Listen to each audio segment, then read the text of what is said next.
6-year-old girl, he would be wrong for doing that, correct? Okay. What's wrong to do it in the 5th century? Not wrong, based on those things that I had provided. Okay. Because, I mean, you gave a whole bunch of information. I'm trying to summarize this, and I know everybody's going crazy right now. Was marrying 6-year-old girls normal for the 5th century? In the Arab tribes, it was very normal, and the fact it was political, to basically allegiances and such. Now, also, I want to make another point, too, here, in regards to Aisha. If Muhammad was a pedophile, as many people want to interpret that in no sense, I mean, I'm not talking about you in this sense, but I'm talking about some of the people in the comment section. And I think they only say this due to intellectual laziness. If that was the case, then he could very well consummate a marriage right there with a 6-year-old girl. And that was not what happened. Why did he not wait until she was older? Like, maybe 10, 12. 10, 12. The son of the Prophet, she had reached puberty around that time. She was considered to be a young girl, a young woman, or at least coming upon that time. And then they said, okay, the family decided, well, we've already tested everything, basically. And from there, basically, oh, she was ready and mature. What is involved in the testing that she was ready? What's involved in testing? As I noted before, in the Islamic teaching, basically they test them in financial transactions, how they interact at home, basically how they take care of themselves. And so they look to see if there are any traits of maturity.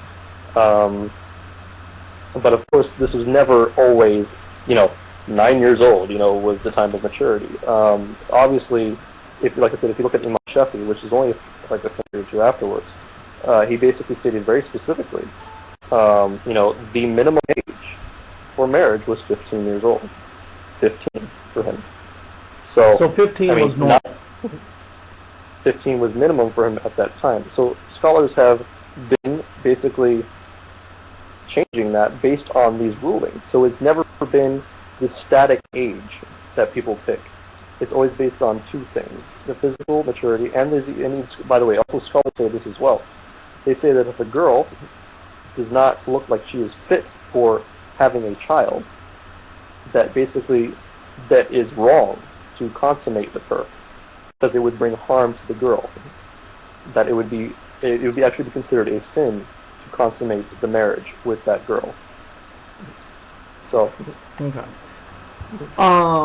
Let me ask another question. If you were in the 5th century and Muhammad wanted to marry either your daughter, your sister, would you object to that? If I was living in that time period? Yes. And he wanted to marry your daughter, your sister, Well, if I was living in that time period and I had the same mindset and we had the same biological, psychosocial, functions, then I don't think I would have a problem with it back then. Now, if you're telling me, like, if I go into the time machine and go back there, yeah, that would be difficult to accept because, basically I come from this time period, things are different in this time. And I'm not talking about morality is different, I'm talking about people are different. The way people are is different biologically and socially and psychosocially. So, yeah. Enaman, I actually know the answer to that question. Enaman asked how old was Muhammad. I actually know the answer to that one. Muhammad's first wife was actually 20 years older than he was, if I remember correctly, and he was a one-woman man until she passed away. He actually had close to 20 wives. However, only one of them was underage. In fact, most of them were in their 20s, 30s, and he has also married many 40-year-old women. So, as far as, not to say that I'm defending DawahFilms on this, but I'm actually surprised DawahFilms is not bringing this up. If Muhammad was a pedophile, then all of his wives would be 6-year-old girls when that wasn't the case. However, in my opinion, I'm just having a very hard time imagining myself in a 5th century culture saying, because when I see a 6-year-old girl, I mean, the girl's in kindergarten, she's got the pigtails, she's playing with Barbie dolls or whatever. I just can't imagine her being married. It's like, well, let's see how good she is with money. If she's good with money, then she's good to go. To me, that's a concept that's completely foreign to me. Do you understand what I'm talking about here? I can understand that perfectly. That's completely foreign to me as well. But I'm trying to be objective in the sense that I'm looking back on time and I'm trying to see what these people were like, how they were like, how their culture was, how their biology was. And you also have to understand, too, that they didn't live as long. I mean, reproduction had to happen fast. I mean, and, the environment and everything might have increased things. I don't know exactly all the science behind it. Like I said, I'm not a scientist. I'm a philosopher. Dragon Atheist, I am not picking on DawahFilms. One of the reasons that this debate is here is because DawahFilms got a shitload of hatred towards him. Now, while DawahFilms and I do disagree theologically, we have been having a peaceful conversation. Neither one of us has been shouting at each other. And one of the things that I am trying to do is to accomplish 2 things. Number 1, demonstrate that you can have peaceful conversations with Muslims, because I've got several emails telling me that what we're doing right now can never happen. Okay, just 10 minutes ago, I brought up the pedophilia thing. Okay, I was told that if I did that, DawahFilms would go crazy. Guess what? He didn't. He's sitting here answering our questions. So to say that this can happen, it can happen. Okay, because it's happening right now. Both of us, I mean, we're stressed, but guess what? We're having a peaceful discussion. Okay? I'm sorry to interrupt you. Go ahead. No, and I'm really happy that you brought up that too. Pedophilia, going back to the pedophilia thing. Pedophilia, yes, is attraction on girls.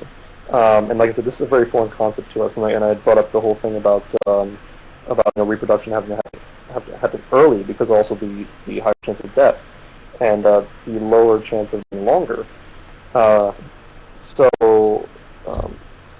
He had many wives. He'll make a video about it, and because he said he's going to make a video about this. The links will be in the video because, I mean, this is one of the biggest questions that's asked of Muslims. So he's going to be uploading a video very soon about the pedophilia thing. So make sure you subscribe to DawahFilms, and he'll provide his evidence. So what I wanted to say was that I'm very happy about Khadija and everything. He married a lot of older women too. I mean, older women who were just older, and widows and stuff. So it wasn't like he wasn't really looking too much towards that. Also, I want to bring up something else about Aisha herself. She was an exceptional person in Islam. Nobody realizes how much, especially Sunni Muslims, look to her as a source of guidance. She is considered Wolf 85 will get to it.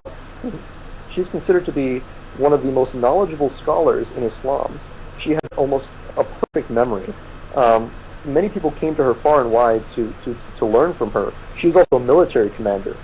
She was an amazing person. When she was 18, she was an amazing person. So she exhibited all the symptoms of what I would say a very healthy, normal human being, if not one of the most exceptional women to ever live. And I don't think a lot of people realize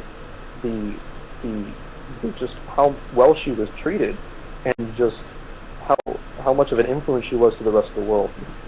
So. Do you believe that she suffered from Stockholm syndrome?